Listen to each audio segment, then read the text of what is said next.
তা যদি করতে হয়, আল্লাহ বলছেন ইয়া আইয়ুহাল্লাযীনা আমানু উদখুলু ফিস সিলমি কাফা, পরিপূর্ণভাবে ইসলামের মধ্যে প্রবেশ করো।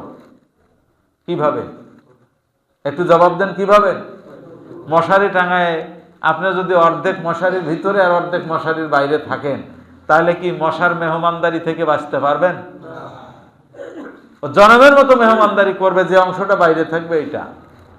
এখন আপনি, আমি একজন মানুষ, আমার গোটা জিন্দেগির যে অংশটা আমি আল্লাহর কাছে ছুপে দিতে পারলাম না, আল্লাহর কাছে সারেন্ডার করতে পারলাম না, জীবনের যে অংশটা, সেই অংশটা অটোমেটিক ভাবে সুপর্দ হয়ে গেল, সারেন্ডার করা হয়ে গেল।